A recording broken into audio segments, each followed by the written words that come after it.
So welcome everyone to the celebration of the life of our friend Mal Tabs Talbot. I want to thank everyone who made it to the Ironwood and also to those who are joining us remotely from around the world. For some of you, we acknowledge that you've flown across the country. Some of you have flown halfway around the world. Some of you have flown in across from Mexico. Many of you are joining us via Zoom. And we realize that in the UK, where many of you are coming from, it's after 10 o'clock and it'll be into the wee hours of the morning by the time we finish. So I think we recognize that everybody's here for Tabs and everybody's going that extra step. We also want to recognize people like Henry, who wanted to be here and is stuck in a storm in his sailboat off the West Coast. Had hoped to find a Wi-Fi connection, but unfortunately wasn't able to. We hope our program this afternoon honors Tabs and gives you all the opportunities to express your experiences with him and to hear and learn from others how their lives were impacted by him. I also want to thank all those people involved in getting us to this point. This includes the many people who cared for Tabs on a 24/7 basis over the last few months of his life. The organizing committee for today's celebration, people like Darren and Kara, Paula, Evan. I especially want to extend thanks to Andrew Brash. Andrew has been working on the slideshow. Unfortunately, he caught COVID a few days ago. He's been horribly hit by it, yet still built the slideshow and got it together for us. And unfortunately, while he's watching us via Zoom, he was unable to attend. And of course, the slideshow wouldn't have been possible without all the pictures that people from around the world sent in. So thank you for everyone that helps. I'm sure the Tabs appreciated it. Also, you may have seen coming in that there's a number of items in the front room, in the CMC room. Those are books from Tabs and some books still remaining from the Dick Howe estate, and they're on silent auction. If you're interested in any of those books, just grab a sheet of paper that's out there and fill it in with your bid. Evan Jones is coordinating that and he'll be looking after it. So there will be a couple breaks in this afternoon's program. So take a time to look at that. That money will help to fund these events and also go back to Tabs Estate and to the club. Our program this afternoon includes a lot of stories about the life and times of Tabs, and we even have some music performed by some CMC members. Tabs didn't want this to be a formal affair. He said, make it casual. I want everybody to have a pint or two and reminisce over the happy times in our relationships with him. So those of you that know Tabs know some of his quirks and intricacies. And as a group effort here, I want to talk, or I want you to talk about one of the things that Tabs was famous for in every pub that he ever went into. And that was to complain about the price of beer and the quality. So as a group effort here, on the count of 3, I want everybody to think of a complaint, and we're going to all yell it out at the same time, a complaint about how expensive the beer is. Okay? 1, 2, 3. The beer is too expensive.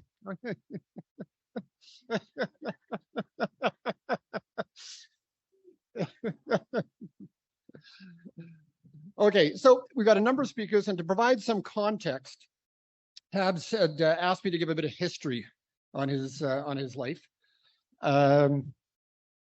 So I've got a bit of a history lesson on Tabs to give you. I'll try and keep it brief. I've been told to skip the exam. So here we go. First off, in the final months of his life, Tabs called upon a few CMC members to help him with his final affairs. Tim Friesen handled his will and executorship. Evan and I were agents to his medical wishes, and several put in countless hours providing care and support. While the people who helped out are numerous, I do want to mention a few who put in especially heroic efforts. And in no particular effort, these included Josie and Paul, his CMC landlords, Corinne Despay, Diana Kanak and Aaron Wallace, and many others spent many hours at his bedside providing moral support in those last final weeks and days.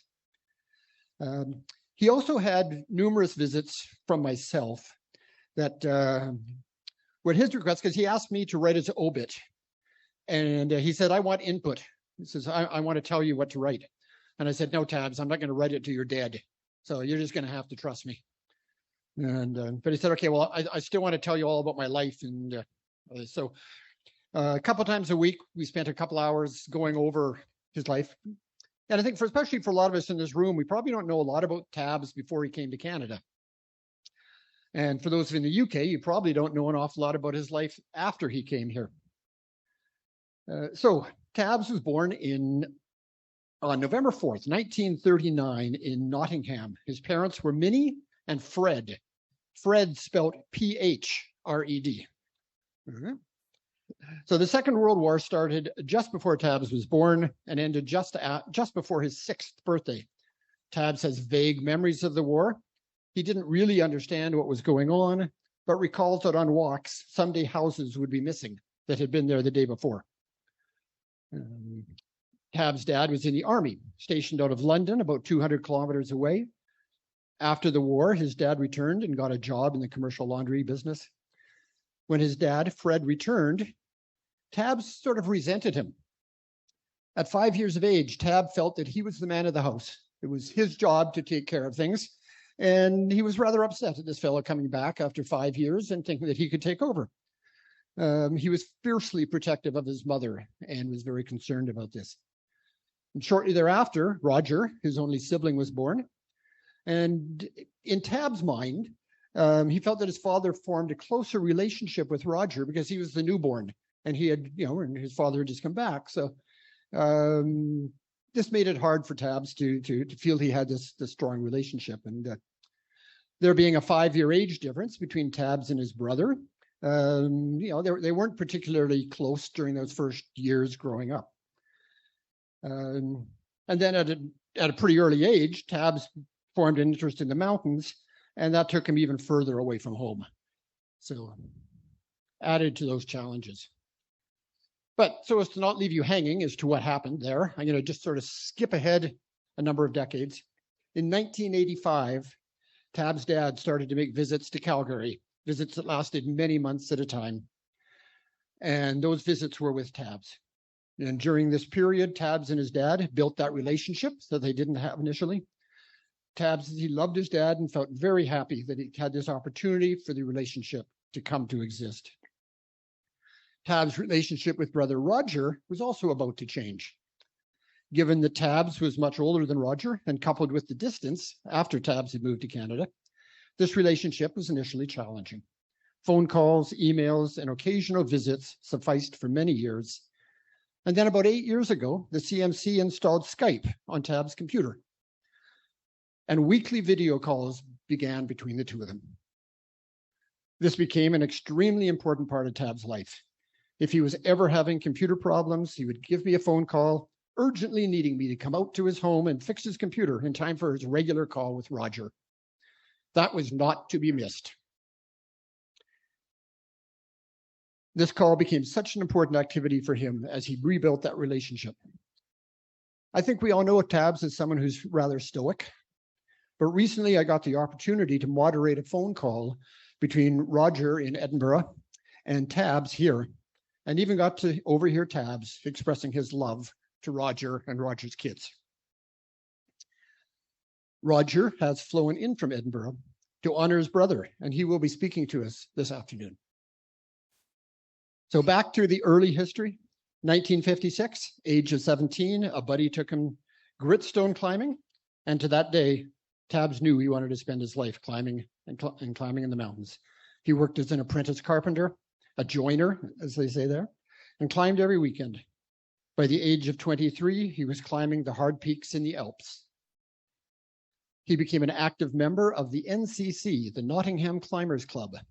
And to this day, the NCC, although the club itself doesn't formally exist today, they still have a communications channel, and remaining members of the NCC had formed a WhatsApp group. They were following Tab's progress during his last weeks. and a number of their members are on Zoom today joining us. By the mid-1960s, Tabs was starting to vacation regularly in North America, often in Yosemite. In the early 1970s, Tab did the northwest face of Half Dome. Around this time, Tabs met and spent a day climbing with Bugs McKeith when he was in Yorkshire. After that one day, though, he never saw Bugs again until many years later in Calgary. 1972, Tabs and a friend of his called Robin Parker took what Tabs called the big holiday. For 3 months, they lived in a van in the Alps. They lived an austere lifestyle, but still had time for the odd meal out and glass of wine. Some of their climbs included the north face of the Drew, Mount Blanc, the Mischabel chain, the east face of Catanaccio, and several others. Those were his big climbs at an early age.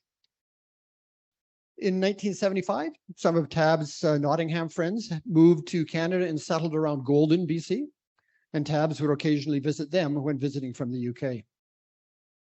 Then in 1976, Tabs was vacationing here and started doing carpentry work in Edmonton. His visa ran out, he returned to the UK, and then in January 1977, he immigrated to Canada. Started working for a construction company in Edmonton. That fall, he was down in Yosemite, and he had a station wagon. He drove there alone, but he met up with Jeff Upton, old CMC member, and Jeff convinced him that he should join the Calgary Mountain Club. And so at the age of 38, Tabs went down to the Cecil and became part of the CMC family. That same year, the Rocky Mountain Folk Club was in its 3rd year of existence. And one night, 3 CMC members, Judy Sterner, Kathy Langell, and Diana Kanak. And how many of you are here today of those 3? And I believe that, is Judy here? I think Judy's coming in on Zoom. Oh, there you are. Okay. Oh, sorry. Okay. Judy isn't Zoom? Okay, great. Anyway, so the 3 ladies took Tabs to the Rocky Mountain Folk Club for an evening. And at that time, Diana and her partner, Bugs McKeith, and Dick Howe were all members of the original house band. And since that time, Tabs attended every Rocky Mountain Folk Club outing until he eventually moved out to Lac des Arcs, and it became a challenge to get into town. But Tabs met Dick Howe through the CMC in the bar, and then met him again at the Folk Club, and the 2 of them started climbing around that same time. Then in 1978, Tabs met up with Bugs again. This time he saw Bugs in the Cecil, where we all met. They never climbed together here, and a few months later in June of 78, Bugs McKeith died on Mount Assiniboine. By the time Tabs met up with him in Calgary, Bugs and Diana and their daughter Erin were living in Bearspaw in a cabin on Charlie Locke's land.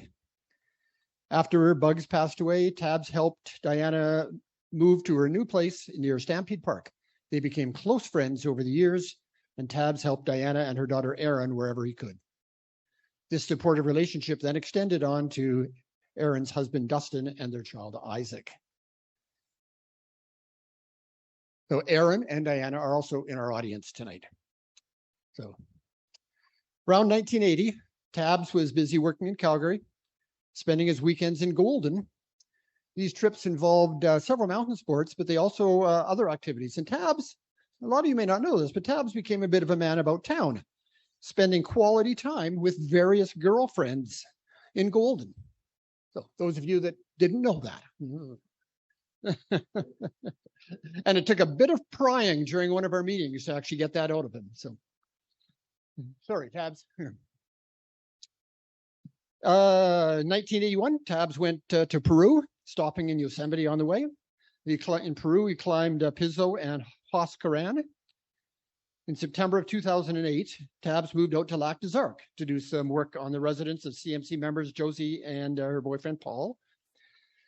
He lived in their basement suite while building out their deck and other work. He then managed to finagle that into a full-time living arrangement and continued living at this beautiful home in Lac des Arcs right up till his final days, after turning the garage into his woodworking shop. On July 21st, 2019, a few of us got an email from Tabs saying that what he thought was a blockage in his colon was actually cancer. The next day, he had surgery to remove part of his colon, and thus began 2.5 years of chemo. He fought the cancer for 1,026 days. And in that time, also built 2 benches for Dick Howe, a massive outdoor hutch for me, rebuilt his complete home storage system, and did numerous projects for friends and relatives, and shipped stuff off to other places. He took it all in stride and maintained good spirits throughout. Shortly after his surgery, Tabs was overheard saying, "I don't have a cancer problem. I have a punctuation problem, as I now have a semicolon." A few minutes ago, I mentioned that Tabs had taken this long trip to the Alps with his friend Robin Parker. After Tabs came over to Canada, he lost touch with Robin, and they hadn't had any connection for 45 years. They had not had any connection. During the final weeks, we hunted down Robin. A number of people were involved in trying to locate him, and we got a hold of Robin, and we arranged a phone call between Tabs and Robin in the last couple of weeks. They had not spoken in 45 years, so they had a lot to catch up with. And they talked at length. And that's all I'm going to say about that, because our first speaker this afternoon, coming in from the UK, is Robin Parker. Hi, everyone. Firstly, thanks to all the technical wizards for making this memorial event possible. Not one of my skills. Like Tabs, I have spent my entire life driving nails in with a 20-ounce hammer. I first met Tabs on the 1st of December 1968, almost 54 years ago. My mate and I were 17 and spent the day climbing with the Summit Mountaineering Club on Gritstone. After the first winter, my mate gave up and I went away several times with the club. Climbing with Roy Leeming on Kerber Edge on a wet, cold day in March brings back memories. Eventually, due to the age gap, I met some younger climbers and then joined the NCC, where I again met Tabs. I remember a winter week on Ben Nevis. Tabs and friend of mine, Dave Cracknell, made a fine ascent of Tower Ridge, a route that continues to benight people who underestimate it. In 1972, we were planning to go to the Alps. I actually had to get Tabs vetted by my parents before I was given permission to go. He must have impressed them, because off we went. I have to say, I would have gone anyway. We had a great season, ending in an attempt on the north face of the Drew in Chamonix. Near the top, we were caught in an electrical storm and decided to retreat. Tabs was nearly taken by a large block that he dislodged as we soloed down to an abseil point.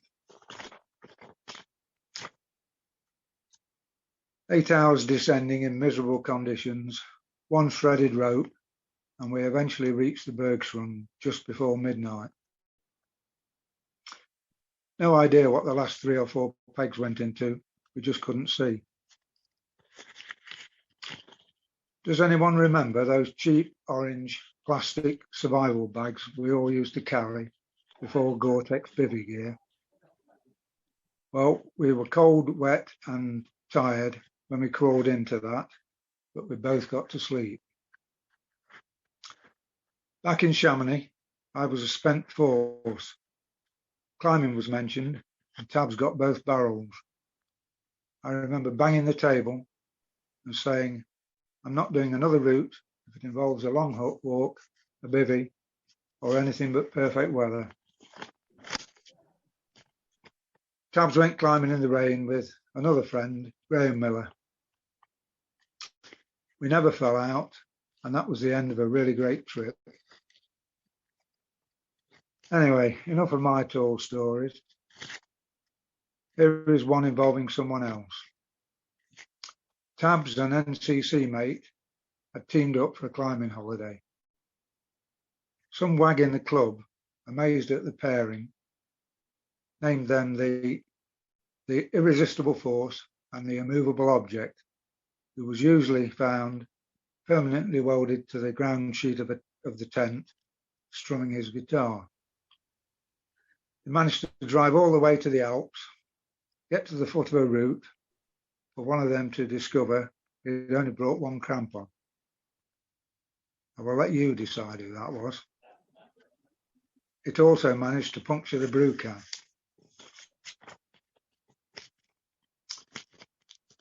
I would just like to say a big thank you to all of his great Canadian friends for everything they did for Tabs in his final days.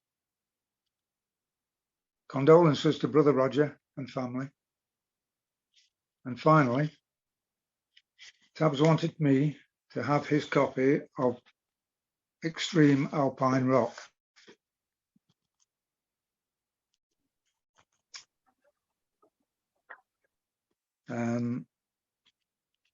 I was very moved by this,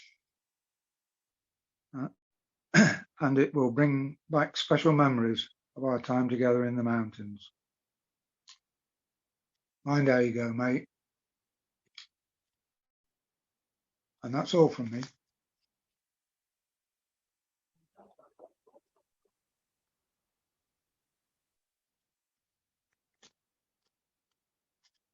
All right, thank you, Robin. Our next speaker from Edinburgh is Roger Talbot. Please come up.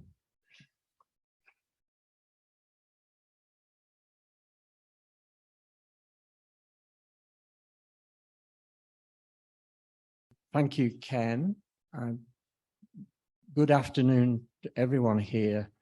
And I hope you'll allow me just to say good evening to all of Tab's family back in United Kingdom, my family, my daughters, their partners, my grandsons, and there's a couple of cousins, especially cousin D, I know is watching, who love Tabs, as you do and I do. When Ken invited me to speak, I did agonize a little whether to try to top every story that was ever told here, and I'm sure will be. So perhaps you were expecting lots of secrets about Tab's childhood and mine. I'm sorry, you're going to be disappointed. I've never been booed off stage before, but this might be the first time. And I thought, no, I'm going to stick to just a few words. In all honesty, I don't think I could quite find the time and the energy to say more than these few words.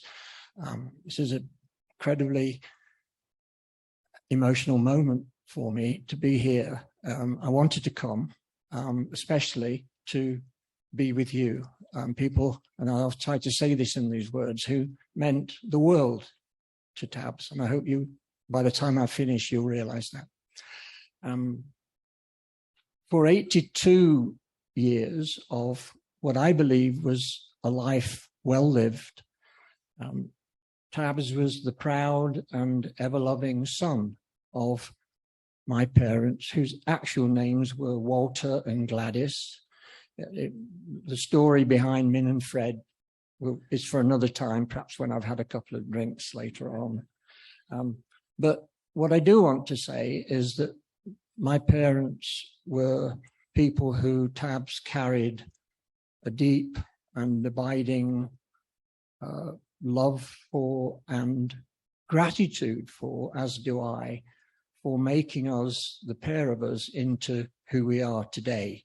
And I do know that if Tabs was here, the one thing he would want me to convey to you was the love and pride that he carried in two remarkable human beings.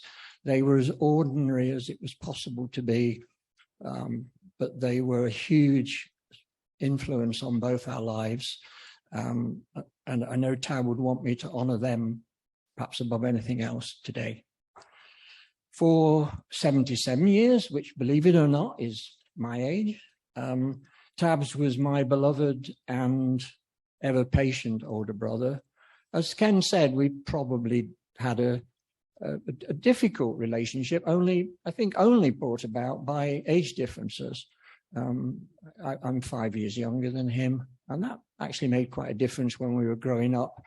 By the time perhaps we were of an age where we could have got to know each other better, I'd gone off to university, I got married relatively young, and Tabs then moved to Canada, and our opportunities to really get to know each other perhaps were less than they should have been. And I don't want to repeat what Ken said, I'm extremely grateful for Skype and for the help that I know Tabs wasn't perhaps the most comfortable with technology, computer technology, but whoever it was that helped him week after week to come online has my eternal gratitude.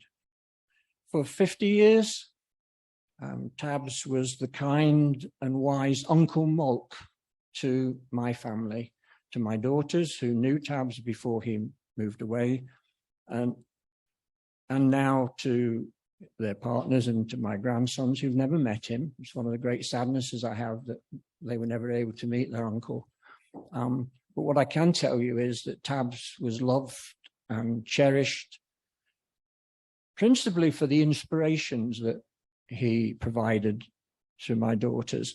Both of them, if they were here, would want to say to you that they believe in living the best life for you. Tabs and I went, if you like, in different paths. I never know about his girlfriends, by the way. That's something I want to learn a lot more about that before I leave. But we moved in different directions, but we always felt that Tabs lived the best life for him, and that was a matter of great pride to me. And also, if I can, I don't want to get too sentimental, but the principles by which he lived, and I hope you recognize those. I'm not going to enumerate them, but it just seemed to me he was a guy that lived a life for others as well as for himself, and he had huge respect for other people, and that meant a lot to my family as they were growing up. And I think I'm probably getting to the nub of what I wanted to say today. In 1977, as you know, Tabs chose to make Alberta his home and to make you all of his friends. Those were his choices. From what I've learned over the years talking to Tabs, and what I certainly have learned from personal experience over the last few difficult years of his life, those were some of the best choices that any human being ever made. And so I want to thank you all collectively and personally from the bottom of my heart for what you, I know, meant to Tabs. And in my eyes, if you don't mind me saying so, you are family too. I told you I would find difficulty getting through this, but I'll do my best. I'd like to pay final tribute to Tabs by reading a very few lines from the works of Walt Whitman. The words that beautifully capture the idea I have that, released from all the limitations imposed by age and by circumstance, Tabs is finally free to roam wherever his spirit chooses to take him. These are from Whitman's Song of the Open Road. Afoot and light-hearted, I take to the open road. Healthy, free, the world before me. The long brown path before me, leading wherever I choose. Henceforth, I ask not good fortune, I myself am good fortune. Henceforth, I whimper no more, sorry, Isaac. I whimper no more, postpone no more, need nothing. Done with indoor complaints. I didn't know about the complaints about the beer, but how apt is this? Done with indoor complaints, libraries, querulous criticisms, strong and content. I travel the open road. Sleep well, brother.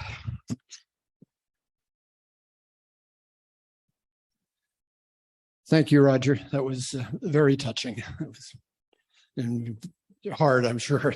Thank you. Thank you on behalf of all of us. On the lighter side, our next speaker is going to talk about one of Tab's climbs that I think was around 1998 or so. Ken Brinkak, where are you? Ken, could you come on up, please?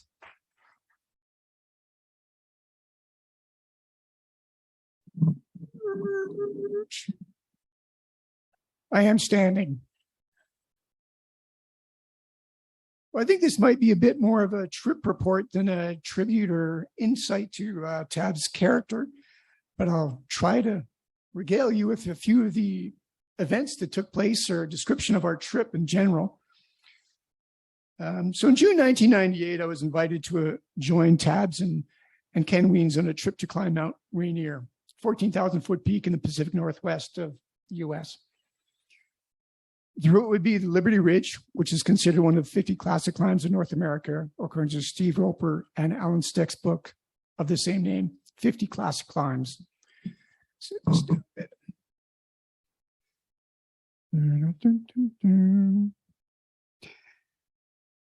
I was the greenhorn traveling with a couple of experienced climbers who had recently summited Mount Logan in northern Canada and the Yukon Territory, second highest peak in North America and highest in Canada. So on one Friday night after work, we piled into all our gear into Ken's car and blasted off for the 12 to 14 hours drive to Mount Rainier. We took turns driving throughout the night. And I think there was a couple white-knuckled moments for Ken as Tabs took the wheel of the car. So I think that's probably a story that Ken would probably be able to tell better over a few drinks, maybe. But we made it down the road and got to the trailhead. And being good CMC members, we'd done all our trip planning at the Wednesday night pub nights over a few pints. As a result, we had to conduct a final gear check in the parking lot where we spread all our equipment all over the place to ensure someone really did bring a tent. We all had boots and ice axes, and we weren't carrying 6 ropes. After repacking our equipment and getting squared away with the climbing permits, we were off. Ken and Tabs were in good shape from their Mount Logan trip. And I didn't get to take too many pictures along the way, as they would have left me behind. Our approach would take us across Winthrop Glacier, onto the Carbon Glacier, and finally onto the ridge. After crossing the Winthrop Glacier, we took a break behind a rocky outcrop to provide protection from the wind and had a good vantage point. I counted 70 climbers all in a row glowing up the Winthrop Glacier on that specific route. So this was a very popular mountain with a lot of traffic. But the Liberty Ridge would have a lot less climbers on it. It was just so pleasant sitting in the sun, out of the wind, so we relaxed for a bit before getting underway again. The Carbon Glacier was a little more eventful with crevasses we had to navigate around. There was one pretty large crevasse that we had to take on directly. Tabs provided a good anchor while Ken and I successively jumped, fell, and eventually climbed our way out the other side of the crevasse. So that was a bit of a challenge for us in general. Prior to the trip, I purchased a new camera, and during rest stops, Tabs and I talked about the pros and cons of camera gear in the mountains. He talked with enthusiasm about some of the lightweight British cameras he had used in the past and what he's currently using. So he was a man who liked to share his experiences with a smile. When we arrived at the base of the ridge, there was still daylight left, So instead of camping on the glacier, we pushed on up the ridge to the col named Thumb Rock. We selected a good tent site, but with some serious exposure. I don't think I left the tent after that without an ice axe in hand, because I was afraid if I slipped, I'd end up down at the bottom of the ridge. So we were pretty close. The next day, we decided to stay put in the tent to sleep in, dry our gear, and relax. The previous day was a long one, so a rest day was needed. I quickly came to realize there was absolutely no moving Tabs unless he had his morning tea. He wasn't hungry. He knew himself, and you knew what worked for him. He just liked to start the day off with a beverage. So we got to stay in the tent for the day and relax and share some stories. Tabs always couldn't help poking a little fun at me for wearing a North Face jacket. The ongoing joke was, if it says North Face in the front, does it say South Face on the back? It's like, yeah, never heard that one before, but he never retired of that joke. That evening, we got a pretty good snowfall. The following day was a beautiful, glorious morning, and it appeared there was a slide up the mountain on our intended route. We discussed our options and reluctantly elected to play it safe and descend the route. During the descent, Tabs lost his footing on some soft snow. He tried to self-rest a couple of times, but didn't get any purchase on the snow. As he ripped past us, he looked over us as if to say, "You got me, boys?" And we scrambled to dig in. Ken provided a good anchor and brought Tabs to a stop. Tabs stumbled a couple times as he came to a rest, and his crampon likely got caught in the snow at that point. Unfortunately, Tabs was not able to stand, and his ankle was potentially broken. Talking to Tabs, you would never know it. He was his normal jovial self, smiling, joking, and making light of the situation. Nothing bad about the situation. He just couldn't stand on that foot. Ultimately, we dug a shallow snow cave for Tabs and roped him off to the ridge. We made him as comfortable as we could and left him the stove and all the gear he could use. He looked all too comfortable sitting upright in his sleeping bag in the sun, looking down the mountain with his sunglasses. He would have a beautiful sunset that night. Just looked like it was going to be pure luxury, aside from the broken ankle. In hindsight, we should have self-rescued and lowered Tabs to the bottom of the ridge ourselves, but long line helicopter rescues had become somewhat of a regular occurrence in the Banff area. So we thought that would be the fastest option. As it turned out, we weren't in Banff. Down the ridge, Ken and I flew over and around obstacles and even rappelled from a dicey piton emplacement. Ken, you're right, it held. It's like, it's like, oh my God. That was flexing quite a bit. I was anxious to get off the glacier as it was getting dark. Back up here.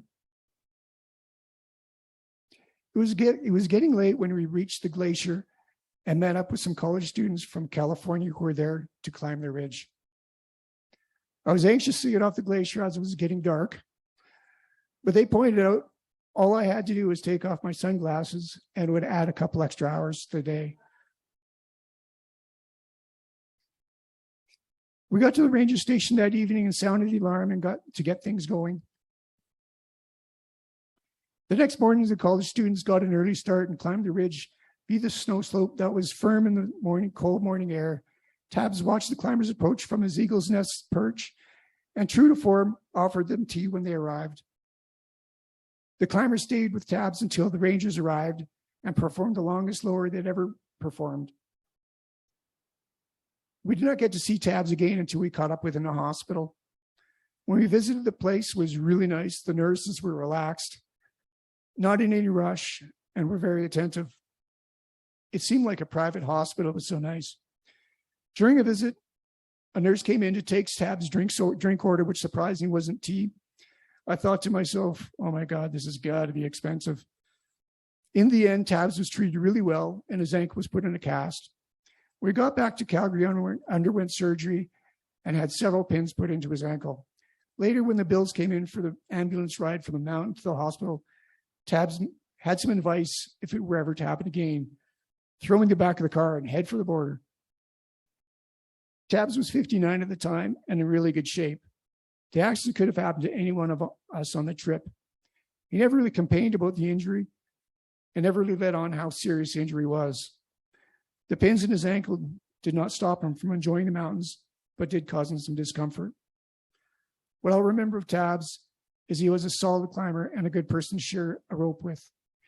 He was friendly with everyone he met and accepted people for who they were.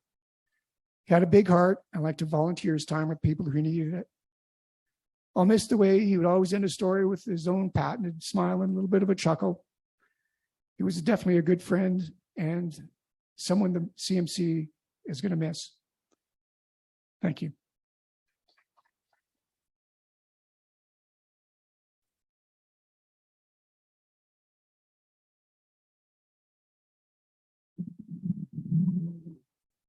Thank you, Ken. We're going to take a 10-minute break, give you a chance to find the washroom, refill your beer, complain about the price, and then we'll be starting with the second segment of our presentation. Thank you.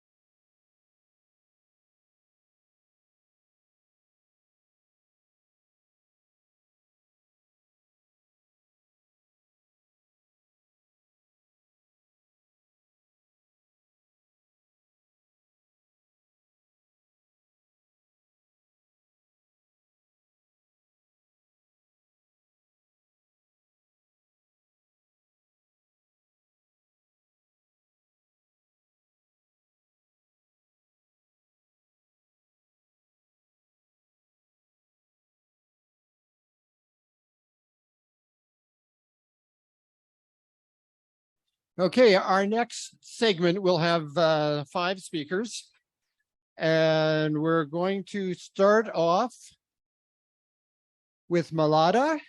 Malada, can you come and join me on stage, please? Sorry, Taps, it's not Robin Hood and the Sheriff of Nottingham song. Down yonder clear valley, where streamlets meander, when twilight is fading, I pensively roam, o'erhead the bright noontide, in solitude wander, amid the dark shade of the lonely hush grove. It's there where the blackbird is cheerfully singing, each warbler enchants with his note in the tree. Ah, then little thing of sadness or sorrow, the hush grove enchanting spells beauty for me. The hush grove, how graceful, how plainly it is speaking, the winds through it playing as language for me. And whenever light through its branches is breaking, a host of kind faces is gazing on me. The friends from my childhood again had their fate before me. Each step is a memory as I freely roam. With soft whispers laden, the leaves rustle o'er me. The hush grove, will you be my home? My lips fall no more, my heart loses its lightness, no dreams of the future my spirit will cheer. I only can brood on the past and its brightness, as dear ones I long for, again gather here. From every dark nook they press forward to meet me. I lift up my eyes to the broad leafy door, and on the southern, looking downward to greet me, the hush grove, you are now my home.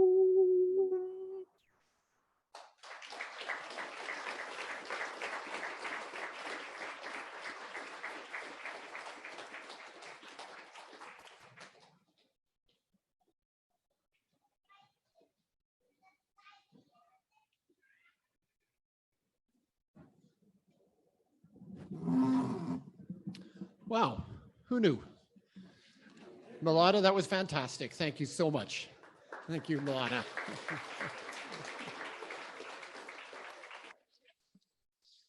Okay, our next speaker, like some of you are probably aware that after Dick Howe passed away, the Mountain Club decided to honor him with a bench or two. For a while, we tried to keep it a secret, and until Gripped magazine published an article that mentioned it was up there, so that sort of ended that part. But Darren is going to tell us all about the bench, the history, and whatever else comes to mind. Darren Williams, please.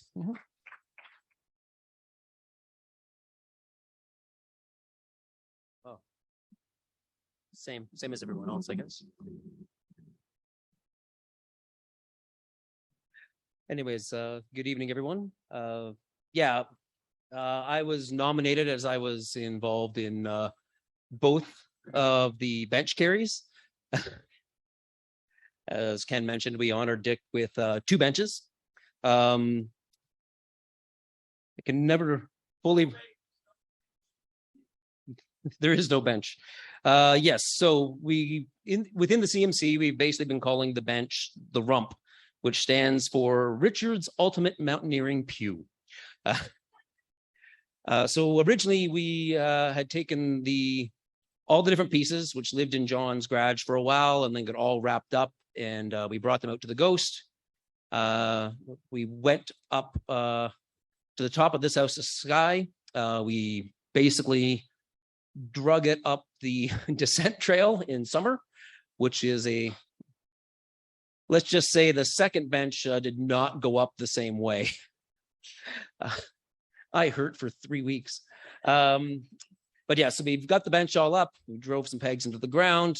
As we were going, the forest fire that had been in the area, basically we had been like, oh, they've got it under control, and should we, shouldn't we? It's like, no, it's fine. It's basically out. Yeah, anyways.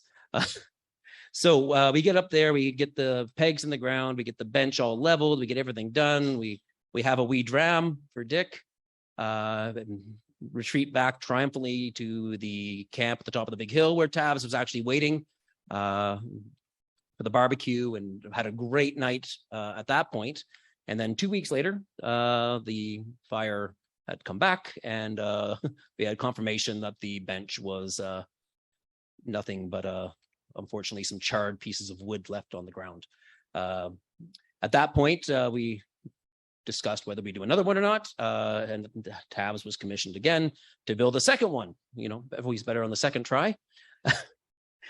So same thing again, wrapped everything up, stored it in John's garage for a while once it was done, and then we picked a weekend in winter this time, and we took the bench and all of its pieces and took it up this house of sky, the ice climb, which was actually much easier, also by the fact that Grant had picked up some young French climbers who were very gung-ho and took the heavy pieces this time, which was very, very helpful.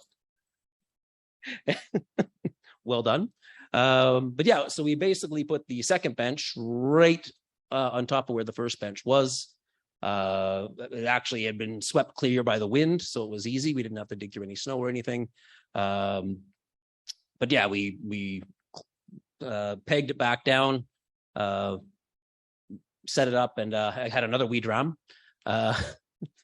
And that's basically it. So it was of all the different stuff I'd done with Tabs over the years, he actually was only involved with drinking around the campfire on this one. But it was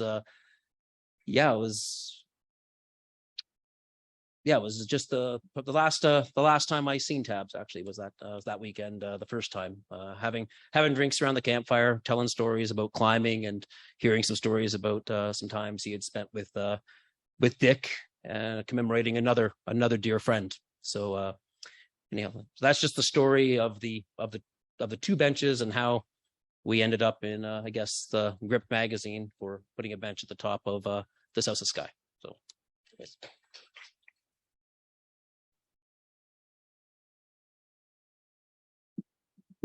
Thank you, Darren. So our next presenter, another musical interlude, and you have some talks to do too. We'll start this way. I grew up in and around the Derbyshire climbing scene, and I was based in Derby. Then I discovered that the climbing scene with the Derby Club wasn't quite as interesting as the people who were writing the guidebooks that I was using. And it started off with a cadre of people run by Doug Scott. I wouldn't say run, they were all kind of got together, Doug Scott, and a guy who used to give me a ride home from the pub every Wednesday when I would hitchhike to the pub every Wednesday. And this is 1970 or somewhere around there. And I fell in with the NCC rather than the Derby crew. And there was some mention of Ray Gillis, and Ray Gillis and Hazel used to give me a ride back to the Ring Road every Wednesday evening, and then we would all meet up on the crags. Yet I never met Tabs. However, he climbed extensively with Steve Reed, and Steve Reed came over one time to visit Tabs en route to go down the Nahanni River. But other than that, the crowd that I was in were all adventurers, and that was great. And then I got adventuring, and of course it was Wales on the weekend. Well, we're in the Peak District. If we got the opportunity, we'd go to Wales, obviously, for those who know it. And then it was the Lake District where I'd originally started climbing at a young age. And then Scotland, they spoke funny up there. Oh, begorra. And that's another thing. Did I go to Ireland? Didn't. But then the NCC were telling me that they were going down to the Alps. So I went on my first NC meet and did the Pittsburgh deal. Then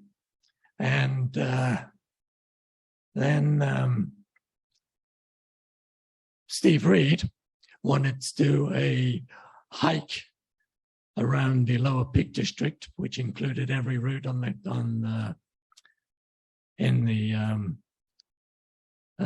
no, that's a bit confused. So we got doing a climb on every crag in the Peak District. And then right after that, me and my friend Andy Dunlop, who was also a member of the NCC, we came over here. And within a year of, doing a route on every crag in the Peak District, I was doing a route with Jack Firth, who's sitting there somewhere, called the Firth of Forth, which is in the back of the CMC Valley. What'd I say? The Firth of Forth. Yeah, it's very confusing. Anyway, So there we're doing all these kind of things. And gradually I learned about the folk club scene. And there was one of the climbers in there. His name was Dick Howe. So he had me do a bit of a performance at the folk club. And this is a tune that's a very, very, very fine and feeling tune. And I think it's very suitable.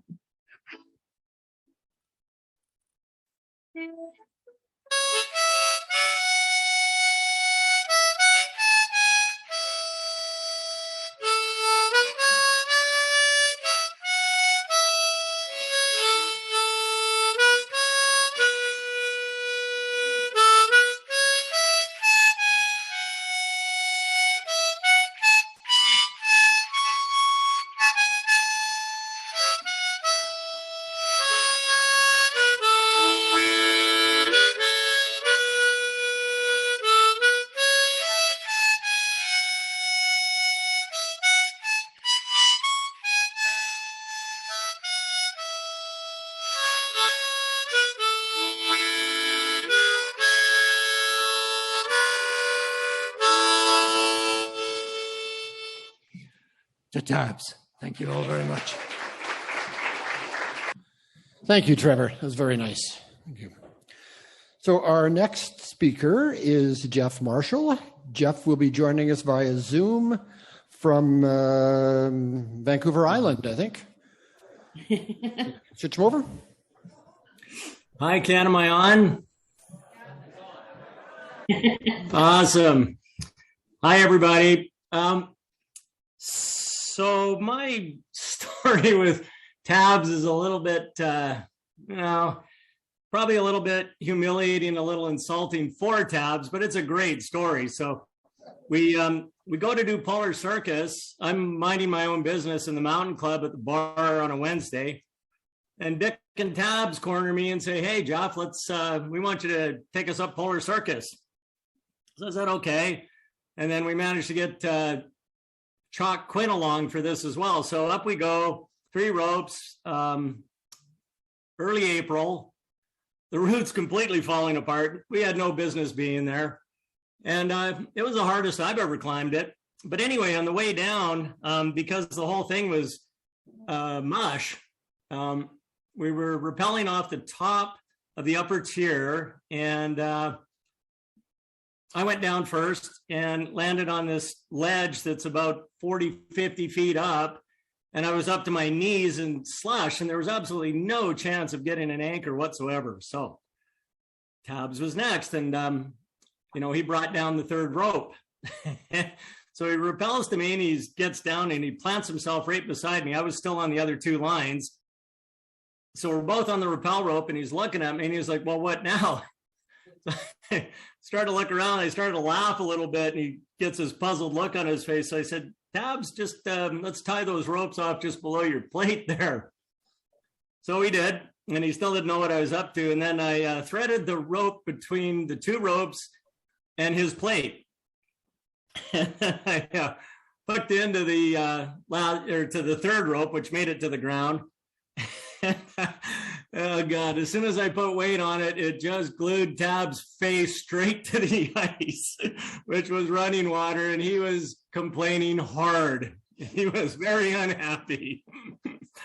But anyway, so and then we figured it out, and he got down and stuff, but of course got to the bottom, and the typical Mountain Club party was on. But anyway, the next week, at the bar, it was really nice to see him and Dick just strutting around the pub like a couple of roosters or whatever. It was quite entertaining. They were really happy with themselves. The funny thing, I just went back in my little book here because I have an aging brain, and it was April Fool's Day 90, April 1st. Pretty funny.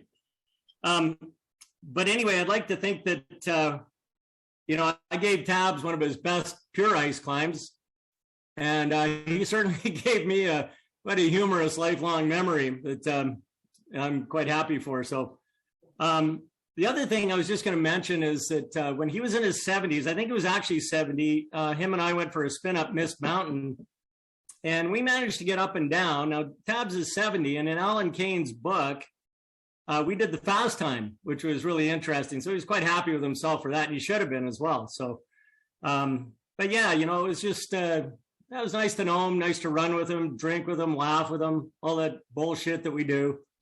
And I just appreciate it, and hopefully everybody else did too. That's all I have to say.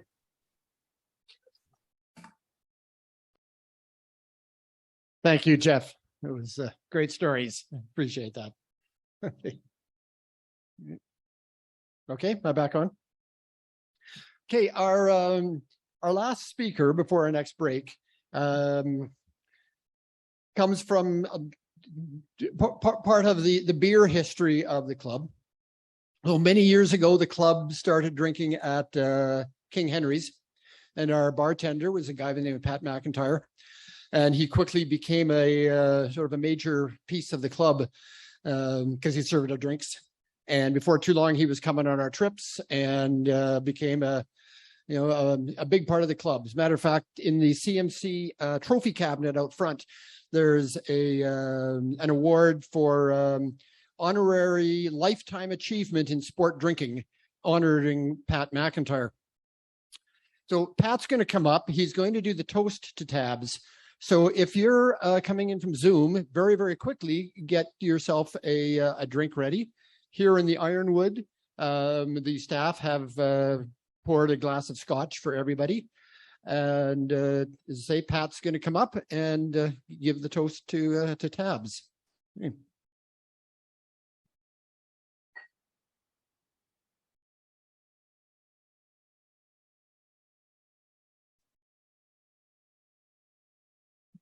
First of all, I'm not a really big fan of the microphone, so this is horrible for me. But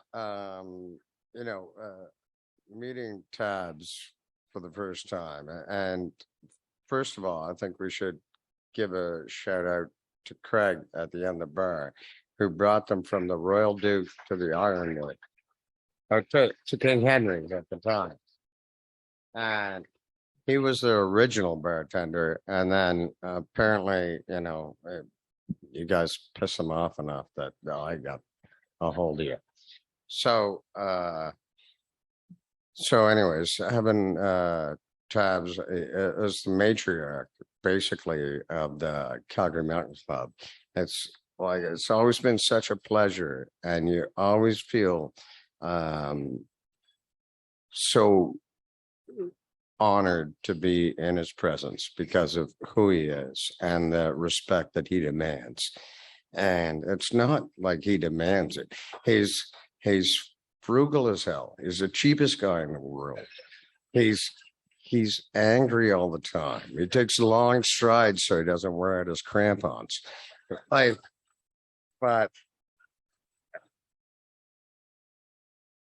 at the end of the day,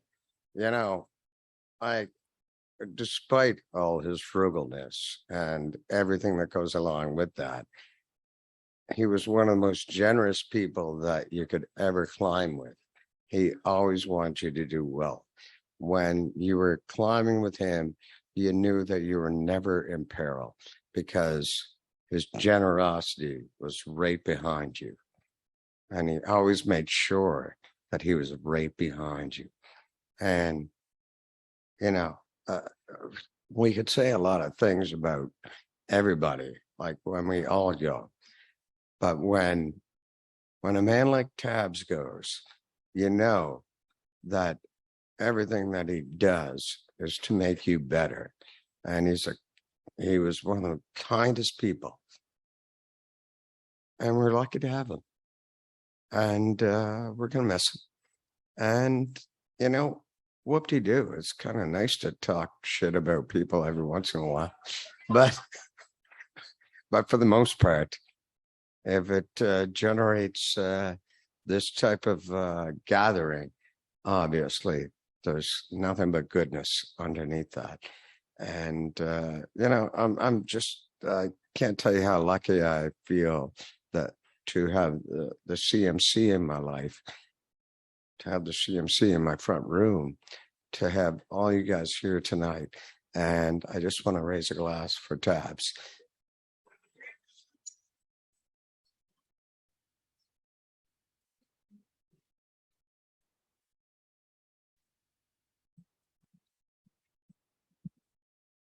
And thank you, Pat. Those were the beautiful words. Okay, we're going to take another 10-minute break. Recharge your glass, find the washroom again, and then we'll be back to for a few more presentations. Thank you.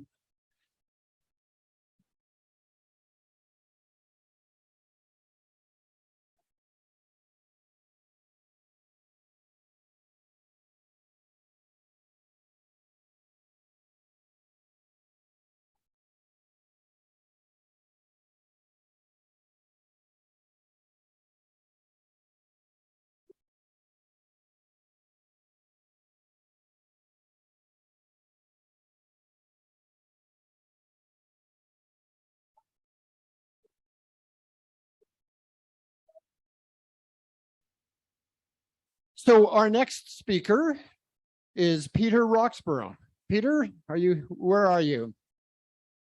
Here we are. So Peter Roxborough, please. Okay. Well, I didn't know whether I'd be talking to some of you are still not listening. I'm not talking to the bloody wall. I'm not nervous about this because I had some words of encouragement from Mike Mortimer on the way here. He said, whatever you do, don't fuck it up. So I know a few of you, well, look, I'm really serious. I actually don't know this, but I'm actually quite an emotional person. And Tabs has been as close a friend as any I've had in my life. I've had a lot of friends. I've been very blessed. And I was particularly blessed with Tabs as a friend, as we all have been, and that's why we're all here. And I can't really add to anything that's been said tonight about Tabs. He was a quite extraordinary person. And it's just amazing when you consider he was a very, he wasn't a guy who pushed himself in any way, shape or form. And yet there's all these people in this room who have this great affection for him. And I think I asked myself, because I knew that, I mean, the response to his illness and the way people came to see him, and there were so many people who did that time and time again. I thought that was absolutely amazing, because a lot of us live out our lives and, you know, we fade away and no one even notices our going. Everybody cared about Tabs. And I think that's absolutely astonishing. And this is partly, and I asked myself, why is this? And I think it's because this whole mountain club thing is a community of people. It's a community. And this is what we're looking for in our lives, to be part of community. Individual relationships come and go. 50% of people divorce and marry again, divorce again, so on. But a community is what we can live in and fulfill ourselves. And Tabs was a fantastic community person. Although he didn't look like it, it might not expressly, flamboyantly have looked like one. He was personification of that. Sorry. This is the thought that came into my mind, and you know, I don't know really what I'm going to say here, except that I'm going to tell you about 3 things that Tabs and I did that were I think you find interesting, but certainly worth noting, and were illustrative of the relationship I had with him and what I got out of it and how much I'm going to miss him. Now he's gone, but this is a wake, and that's you grieve. You grieve. It's a way of dealing with our grievance that what we had with him won't come back and be repeated, and so. But we can keep these stories, as we call them. Stories are very important to us. Narrative is the only fucking thing we understand. We don't understand logic in the slightest, nor are we in the slightest bit rational. But make a story of it, and it's meaningful to us. And so I've got 3 stories that are very meaningful that will illustrate my relationship with Tabs, which is only illustrative of the ones so many of you also had. The first I'm going to tell you about was when I actually first met Ken. And it was when Dick Howe and Tabs and I decided to do the North Face of Athabasca. I can't remember how long ago it was. I could if I went through my climbing blog, and I have one of pretty well everything I ever did, but it's a pretty messy thing, and it's certainly not searchable. It's there though, in scroll. And anyway, we decided to do that, and we set out on a gorgeous day, and it was absolutely, it's the sort of thing Tabs and Dick and Howe and people like myself have done as semi-serious mountaineers. It was an adventure for us, and we'd never done it, so we decided here was the time to do it. We set out, and it was grand, and there was another person along. That actually was Ken Wins. I'd never met Ken before, and I didn't take much notice of him. And for bloody good reason. I thought, well, what the fuck's this guy? But I know I didn't. No, I didn't. No, I didn't. No, I misrepresent myself. I did not dismiss him. Like, I just thought, he's a smooth, kind of pretty bright guy, right? Obviously. But, he's a dilettante, and they come and they go, and we won't see him again. But was I wrong about that? Very wrong. It's because I had this story that is an opportunity to explain. He's responsible for this, putting this together tonight, making this an occasion that we're all sharing to properly honor Tabs. And so, thank you. He amply deserves that round of applause. It's simply astonishing in modern technology. This is going to be recorded, and people are going to be able to. This is part of the history now on record of this amazing mountain climb that I hope will endure. But in today's world, that fractures up socially into multiple pieces, and there's no cohesion. Who knows? But there'll be a record of once the way things were in our society and what we can enjoy and what have enjoyed, and we can try and continue in future to duplicate. So anyway, that's a bit of philosophizing. Back to the climb. We got on the climb, and it's in my mind like I did it yesterday. All these things always are for us people who are pathologically addicted to climbing. And I remember leading. I'm pretty certain I led. I don't remember whether they climbed in 2 parties of 2 or a party of 4 or linked up together. I don't remember that. But I do remember leading the steep bit at the top. And it was interesting because it was broken. The ice was broken, and there was rock showing through. And it was kind of delicate when you had to step around the rock on your crampons and get up it. And I really enjoyed it. And when Tabs was dying and I went to see him, I reminded him, this is one of the things I reminded him of that climb we'd done together. And he said, yeah, and do you remember the shitload of ice you threw down on my head? I said, no, I didn't do that. well, I had to admit that if he said I'd done it, I had done it. But anyway, he never seriously complained about it before then, but he told me that. So he was not one to complain. He might have been complaining about the beer prices, but he never complained to me once about any of the peculiarities and difficult things that I tend to do. He was very, very tolerant.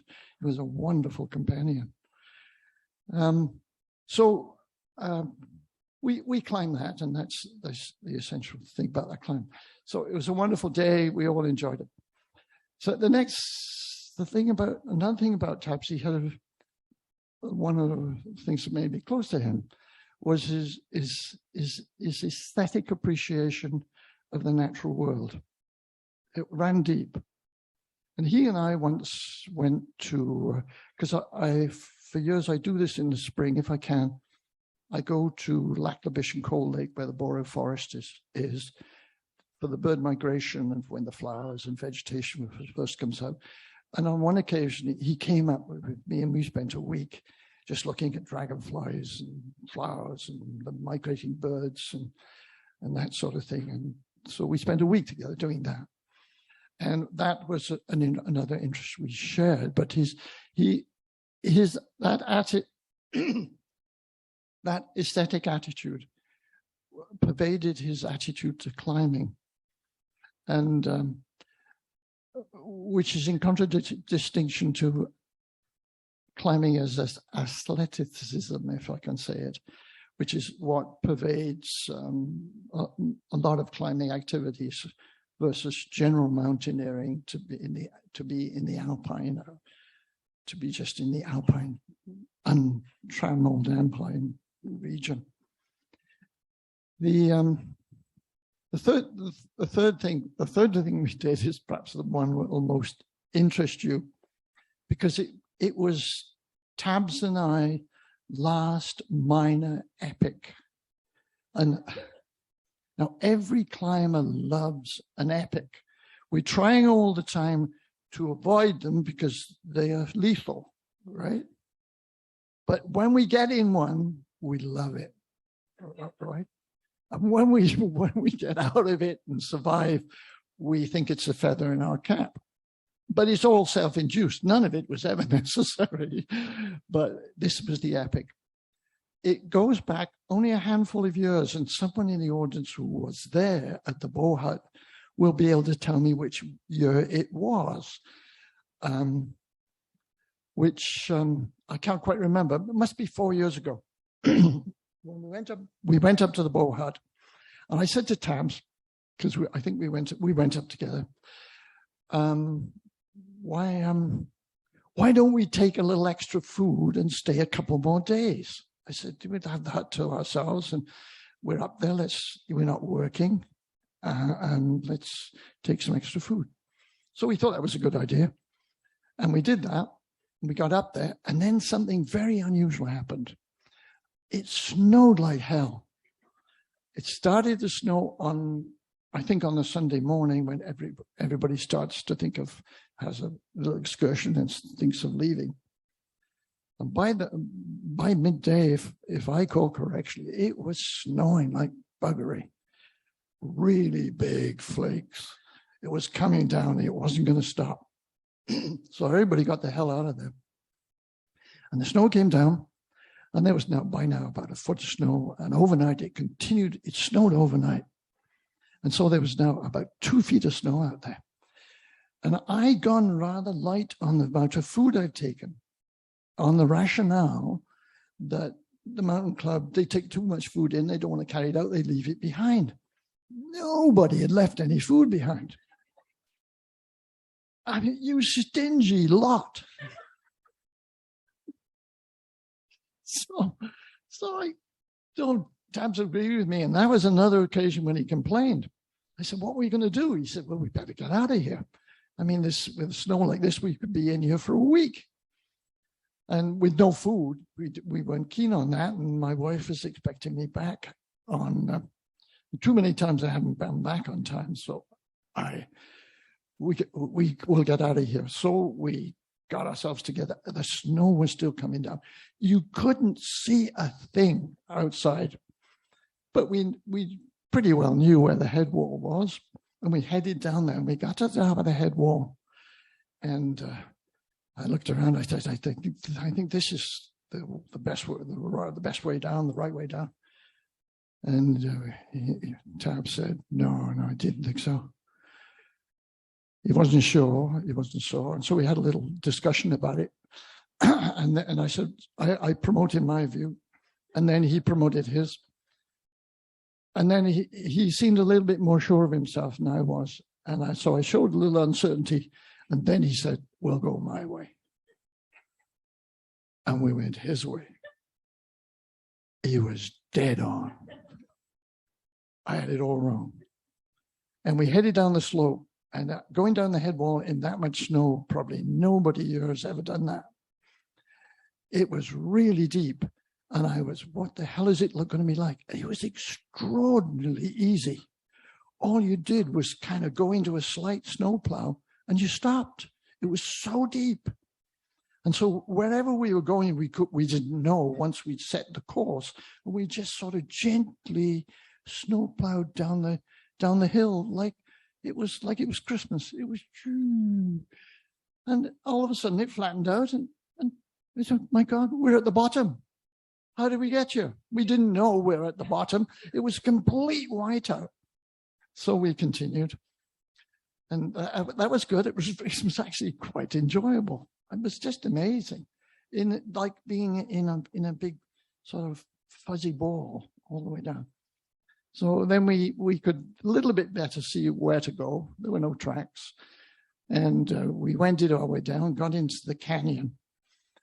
And it was, once you weren't on a steep slope anymore, it was just very heavy plodding, making the way in Tabs. We got into the gully, into this, creek bed there that goes for quite a long way, and it's not very steep.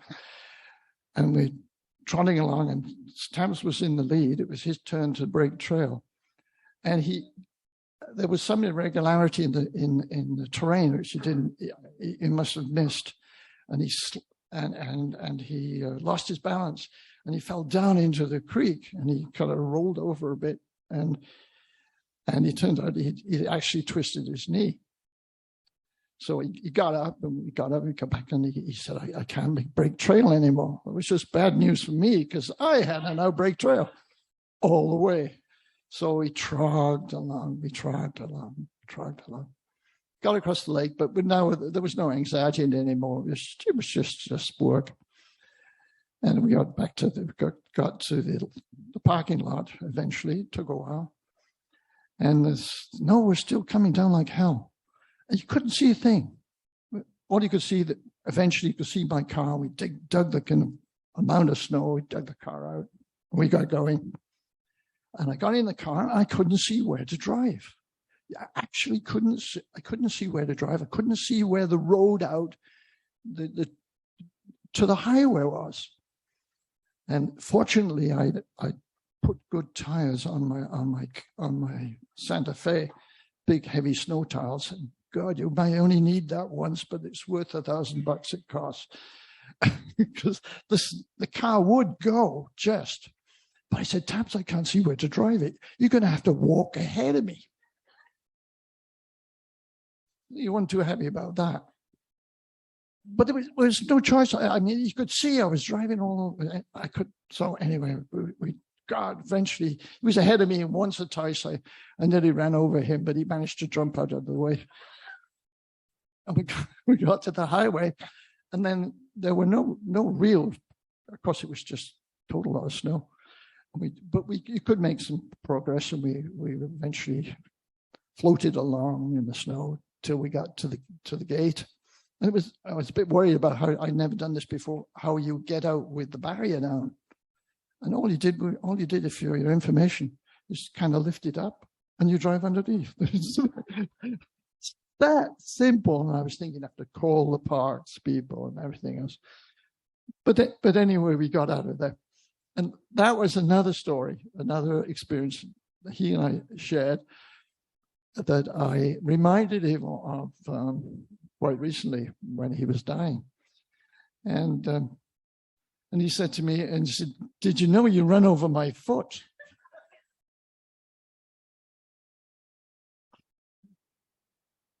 He'd never said anything at the time.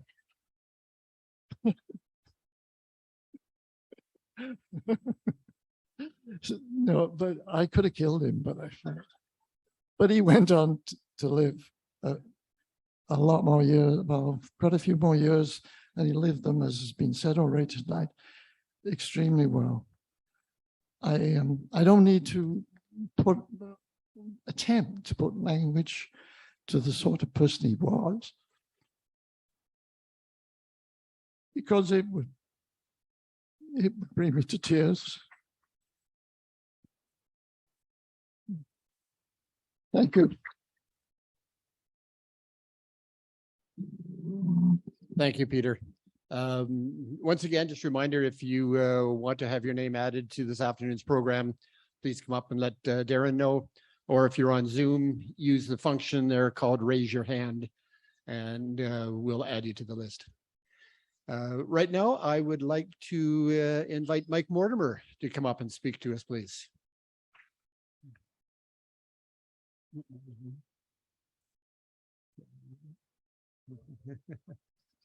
So despite Mike being a past president of the Alpine Club of Canada, he and Tabs have a long and positive history. Mike Mortimer. Right. Well, good afternoon, whatever. It's great to see everybody here. Okay. Okay. So Tabs, what can you say about Tabs? My wife and I, we just drove back from Mexico, so we spent the last 16 days discussing what would we say about Tabs. And it actually falls into various parts, because everything in our house and everything in the huts is all to do with Tabs. When I had, for those of you, some of you used to work at the hostel shop, and fewer of you actually purchased stuff at the hostel shop. But if you remember it, it was the House of Tabs. Everything in there was built by Tabs. And okay, we might have been 20 years out of date, but it was built by Tabs. And our house, after 30 years, we just moved to Airdrie, and we had this big, enormous bookshelf with Tabs had built for us. And we thought, how did he do that? And we looked at it, and I phoned him up and I said, "Did you glue it?" And there was a silence. It was like, Tabs does not glue things. No, there are screws. So we got that sorted out. But anyway, the Tabs story. So in and out of our lives constantly. I took over the mountain huts in 1984 for the Alpine Club. And at that time, a survey had just been done on the huts. The stakeholders were asked their opinion of them. And Hans Moser had said he wouldn't have anything to do with the huts because they were in such bad shape. And they were. And I took over, typical Alpine clubber, an accountant with a hammer, dead keen. Give me things to nail in and we could do it. But we really didn't have a lot of skills. But at that time, the club, were taking over other huts. And they included the Eisenhower hut, the Castle Mountain hut, and the Graham Cooper hut. And these were, at the time, CMC huts. And I can't really remember how we got going, but Tabs and Dick Howe came on board and they said, hey, if they were CMC huts and they wanted to make certain they were looked after properly. And if I was in charge, they weren't going to be looked after properly. So they came on board. And over the course of the next 10 years, Dick, Tabs, and I, and a bunch of people here, I think we worked on maybe 20, 30 huts, and we created a standard that really became the envy of North America. And we created what is now the largest hut chain in the Americas. And so much of this was Tabs's work and Dick's work and all you guys. So if you want to talk about legacies, that's the legacy that Tabs will leave. So that's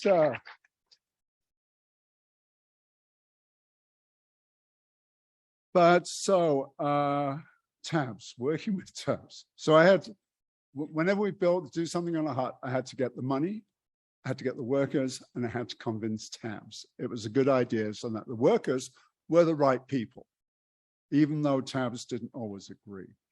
So we split the committee into three parts. We had the planning committee, Carl Hannigan looked after that, construction committee, which was Tabs, and waste management, which became much more important later on.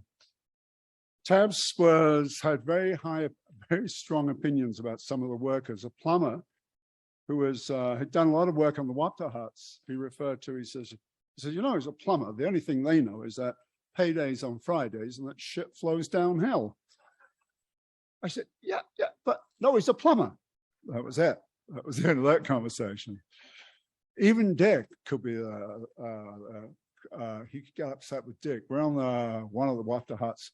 We were singing songs, and afterwards, Tab said, the Lammas song, I'm not certain if that's the correct title. He said, you know what that's about?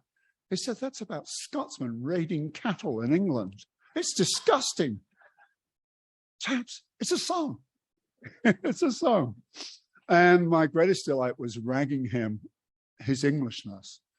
And as an ex-Rhodesian, we had lots of things I could prod him about, and it would just drive him nuts. But in the end, we always got going together. Over the many, many years, my wife was the cook at the work parties. And then she changed her job. And we ran into this crisis. The crisis has always been like keeping Tabs, giving his tea allowance correct and things like that. And so Heather said, well, no problem. She'll pre-cook the meals, and I just have to heat them up. So off we go to the Waits Gibson hut.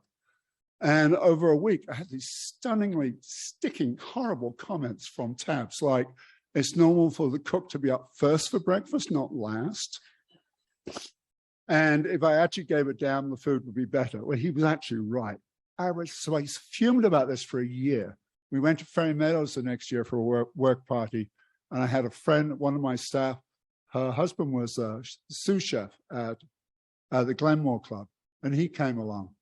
After that, we never heard complaints we did hear complaints from Tabs. The food was not up to the standards he had now become accustomed to.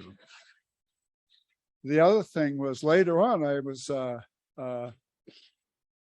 no longer chairman of the huts, but Dick phoned me up, and the current huts committee chair was kind of stingy on the booze allowance, and Dick phoned me up and he said, we had a committee meeting and you're in charge of getting the booze for the next work party. I said, I'm not even involved with the committee. He said, no, but I know you'll do it right. And I had a theory about this. So when I was president of the club, I would say, hey, we got a bunch of guys working out there. What they want is roughly a bottle of scotch a day. It's like, I don't know, 38, 50 bucks, whatever it was. It's got to be single malt. I've been sent back a couple of times to get the correct stuff. And if the club does not think that's worthwhile, then the club's got a big problem. And I just recently wrote to the club, and I've made a recommendation that they've just changed presidents and changed executive directors, and I'm not certain if my letter actually got through. I'm being generous here. But what I'm suggesting is that I asked Tabs what his favorite hut was, and he said it's Ferry Meadows. The Bill Putnam hut. And I suggested that I'll talk to the club and we'll see if we can get a picture of Tabs up there without his prison number, just a picture of him, and we'll call it the Mel Talbot room. And I know the family would have no problem, so I'm working on the club. But this is what I wrote. Tabs served on the Huts Committee for 23 years as chairman of the building committee. I recruit, blah, blah, blah. Tabs brought a level of professionalism to the committee, which had tended to be full of enthusiastic accountants with hammers. Blah blah. The CMC was to provide the core of skilled workers. These craftsmen being the backbone of the group that built the Bow Hut in 1809. I would definitely say that without Tabs and his friends, we've never been able to modernize the huts. I always pointed out to the board that the commitment that Tabs and his crew made. They brought their own tools, and the second that Tabs started working on a project or on a hut site, his income dropped to zero. It was all volunteer work. As such, when the club wrote the Centennial Gazette, I suggested in it that Tabs might be considered one of the volunteers of the century. Tabs, thank you. Thank you, Mike. So, who do we have? Trevor. Come on up, please, and let us know your memories of tabs.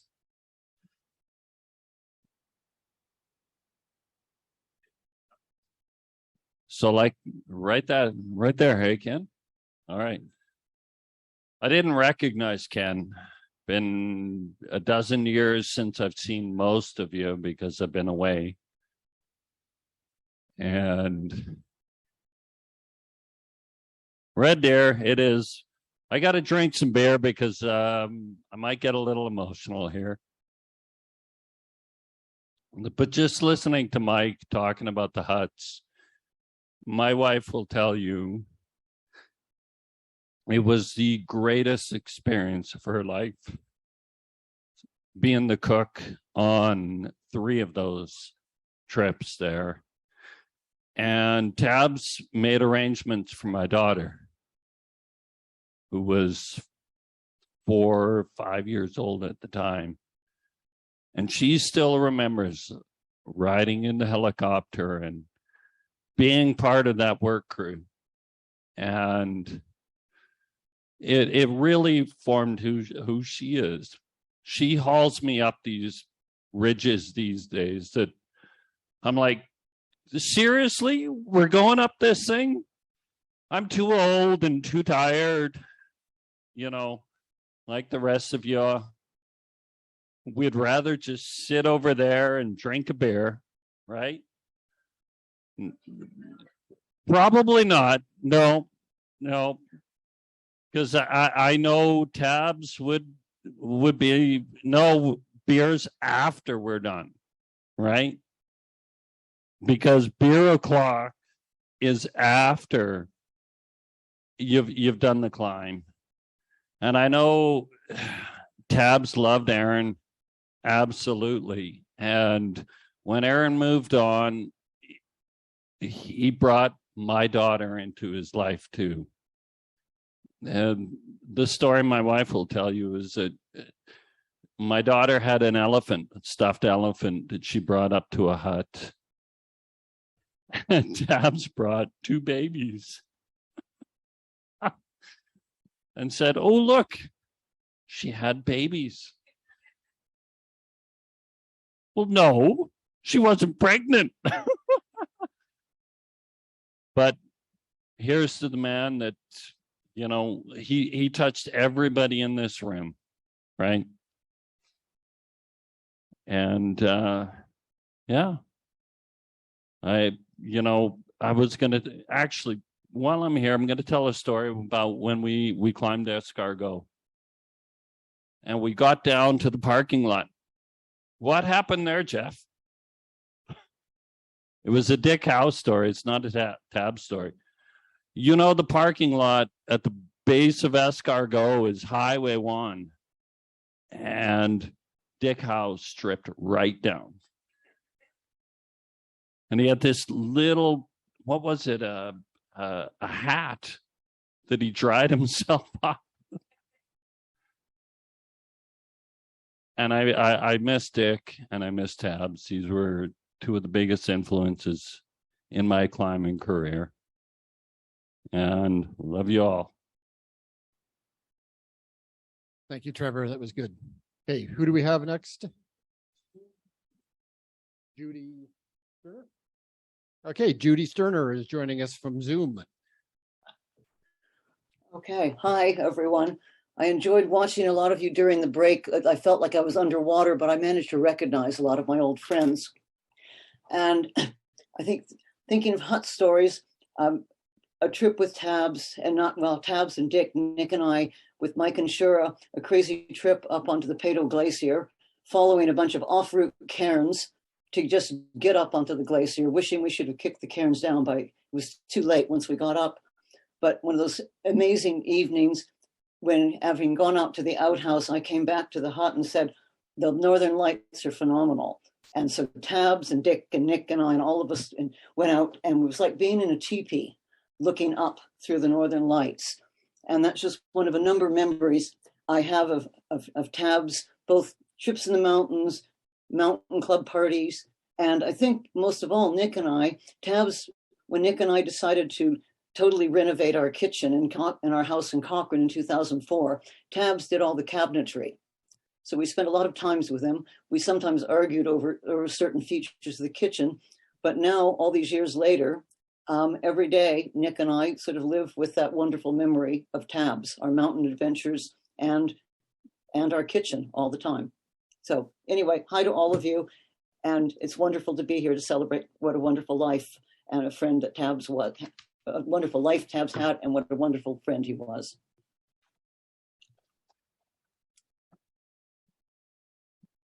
Thank you, Judy. Perry Davis, I understand you've got some words for us. Got my instructions from Ken, so I guess you can all hear me quite well. That's good.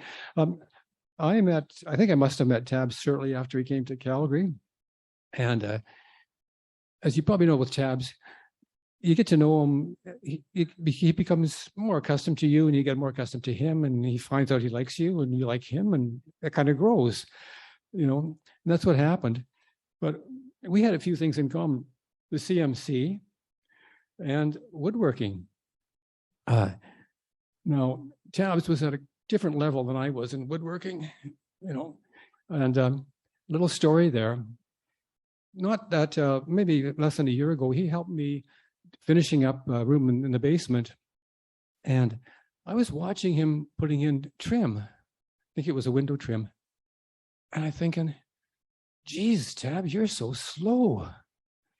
And almost immediately it occurred to me, yeah, you're a lot faster, Perry, but you never measure right, so you cut it wrong, and you get the angles wrong, so you cut those wrong, so you have to throw the pieces out.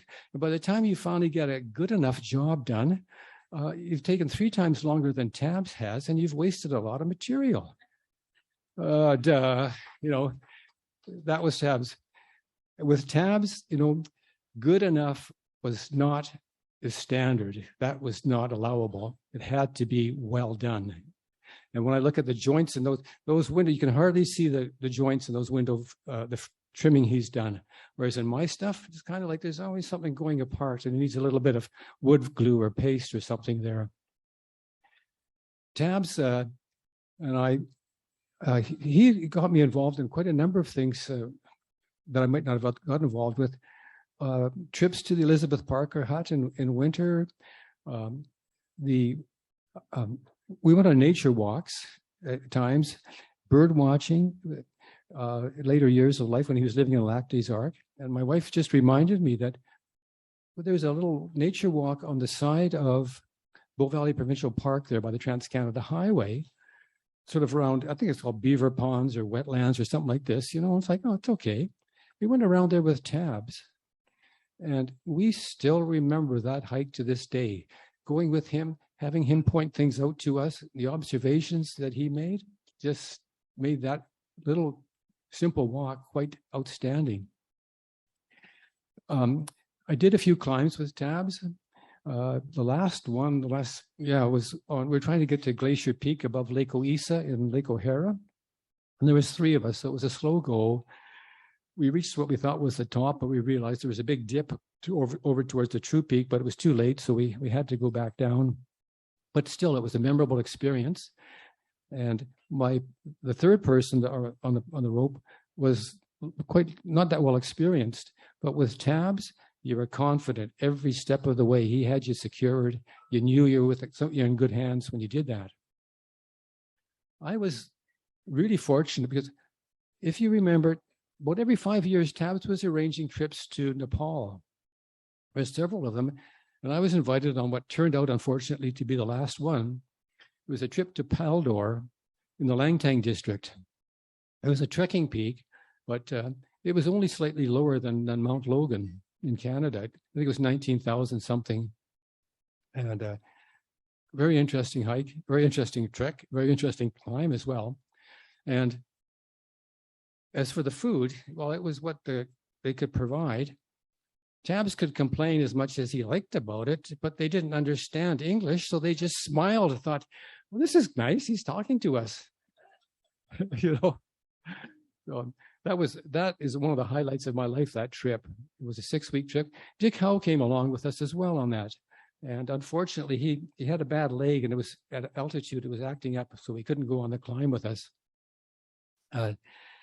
The other thing about that trip, as for practice climbs, we used to go up and do little peaks here and there. Some of them are below snow line. And one of them with his good friend, Hank Harrison. Some of you probably remember him. He's passed on, so couldn't be with us, but very close English friend of Frank's and of Tab's. The three of us made it to the top of this peak, and Tabs declared, "Oh, we should call this Skur Fred." And I was a scribe and taking all the notes. Perry, you spell that P-H-R-E-D. So after the trips, I did the account that was published in the Alpine Club, along with a map of the area, because there weren't very good maps of that area. But sure enough, Skur Fred is noted on that map as the peak. And I'm hoping the Nepalese government takes note of that, and it will be officially recognized as Skur Fred.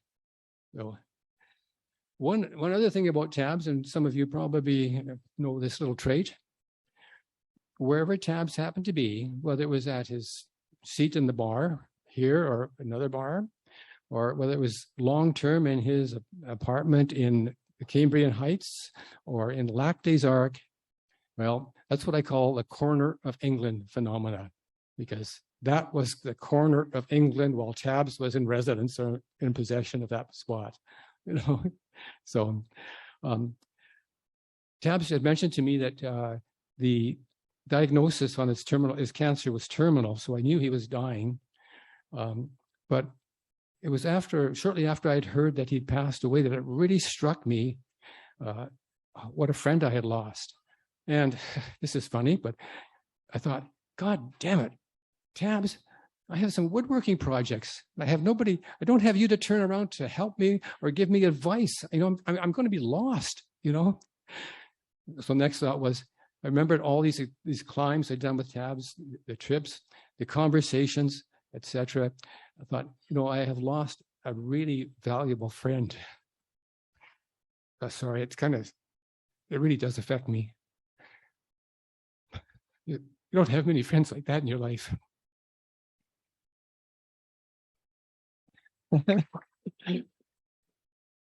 One thing too, this corner of England phenomena, Tabs had the biggest teacup I have ever seen.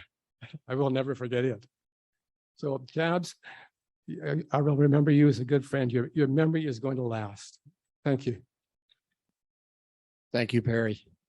And we have another one. Aaron.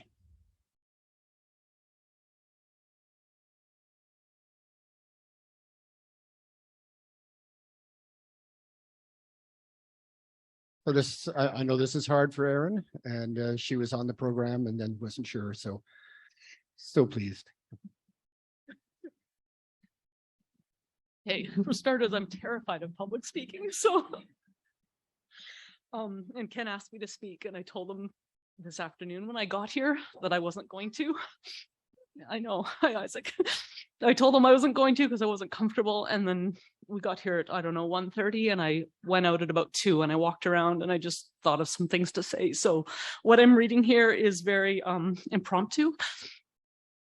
But sorry, Tabs is always a given in my life. I'm going to pull this. For those that know who I am and my story, Tabs would have been the nearest thing I had to a father figure. And while I never necessarily thought of him that way growing up, there was no doubt of my affection for him. He was great with children. He was kind and patient and respectful, and he was playful and silly. But he also influenced me in ways that I didn't appreciate until I was much older. I instinctually developed a very keen interest in woodworking in my early 20s, and somehow it has come very naturally to me. It's obvious now that this was due to the time I spent in the workshop with him as a child. My husband recently expanded our workshop, which is now my happy place. And surely that's because of Tabs. I love furniture working.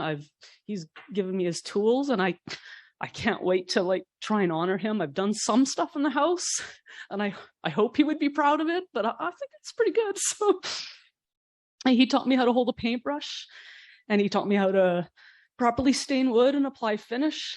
He taught me how to use a miter and a table saw, always stressing safety. And in my childhood, he took me up a few mountains, and I always felt safe in his care. He and I share our favorite place on earth, which is Fairy Meadow.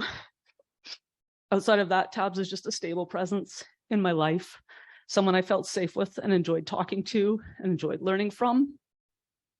He's what my husband calls chosen family, and that's as special as real family. And from that came a special bond with his brother Roger and his wife Carol and his two daughters, my chosen cousins, Joanna and Francesca. I wish he'd been more forthcoming with his diagnosis in the final weeks and months.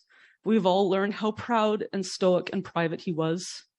He was only trying to protect me, but I'm so grateful to have been with him those final weeks. It was obviously how much love we have for each other.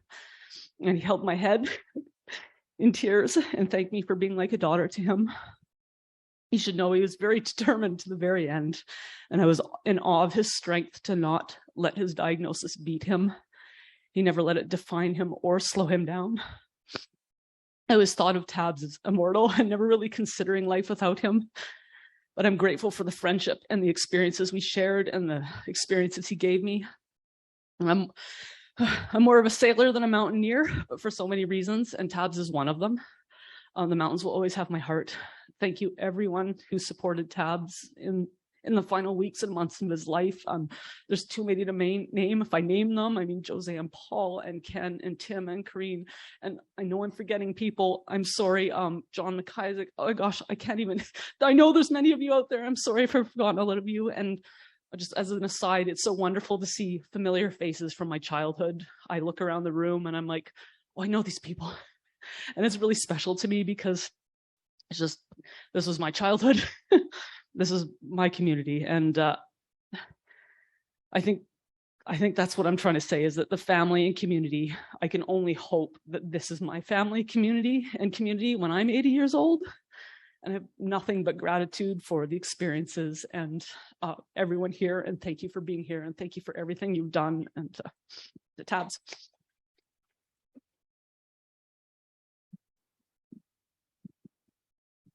Thank you, Aaron. It's very touching.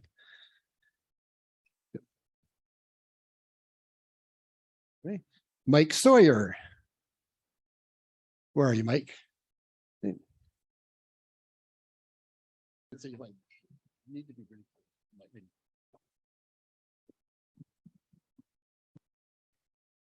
So,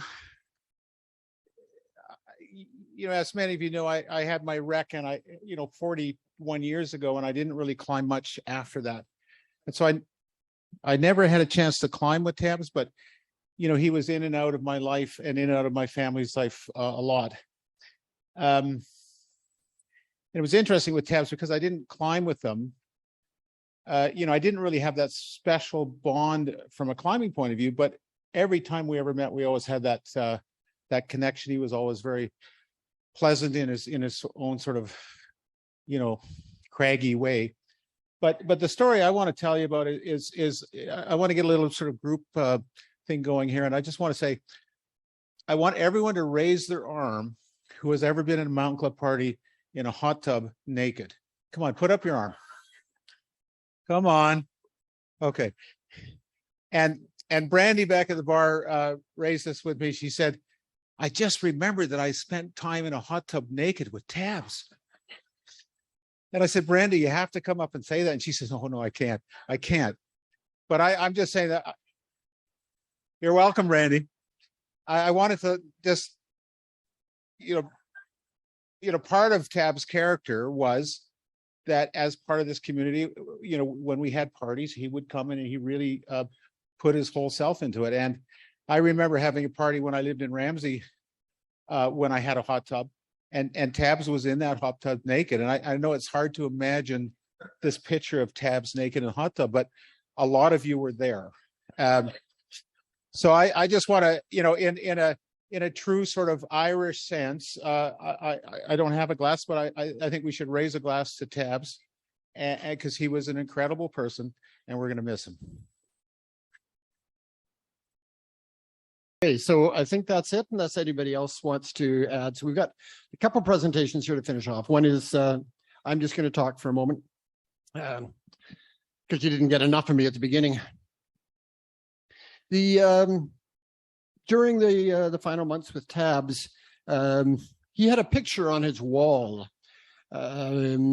Beautiful picture, but it had nothing to do with climbing, and it was a picture of Hadrian's Wall. And for many of you with study of history, or especially if you're from the UK, you know the story of Hadrian's Wall and how it goes across the country. And I believe it's got ties to the Roman Empire and so forth. But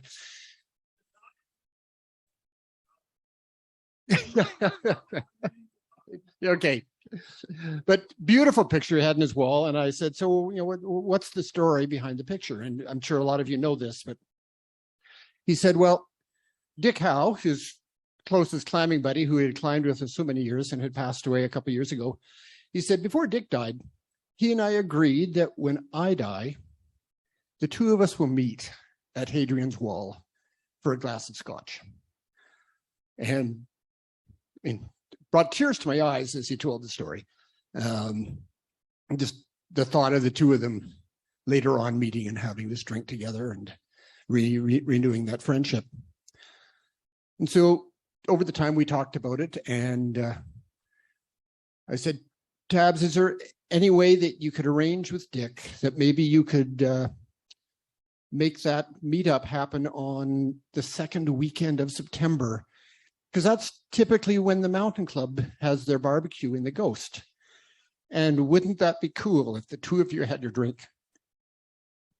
And as a club, we wandered up to the bench that you built for Dick. And we'll join you.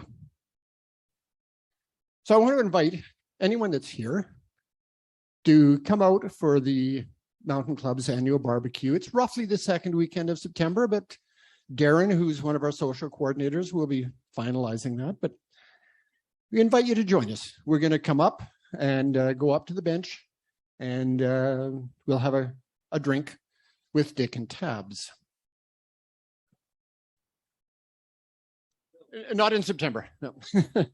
So this picture is going to be up in the CMC room out front. This is the picture of Hadrian's Wall that Tabs has had in his home. That's the picture of the first bench up here. And of course, that's Dick and Tabs.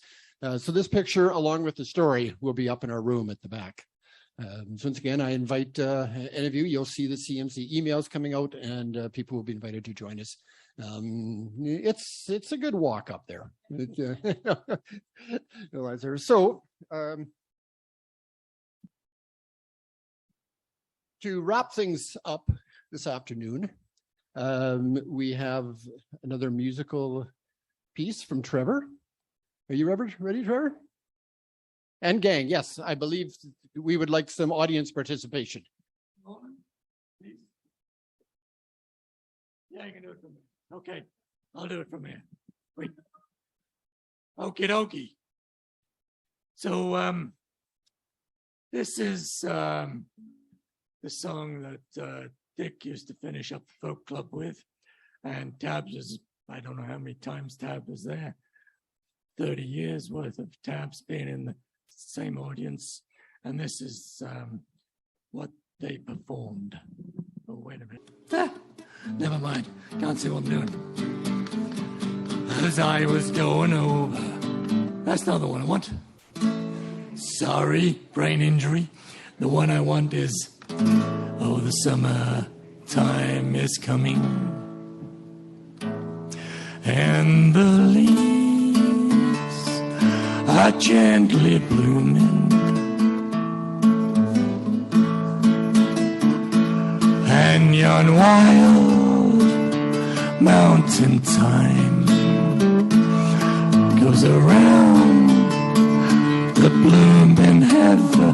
Will ye go, lassie?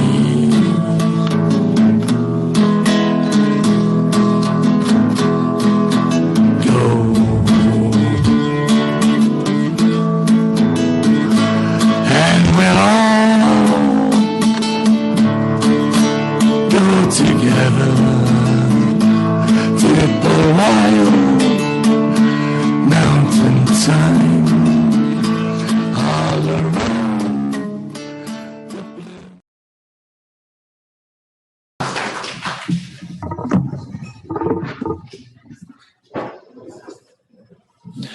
Thank you, Trevor. That was wonderful.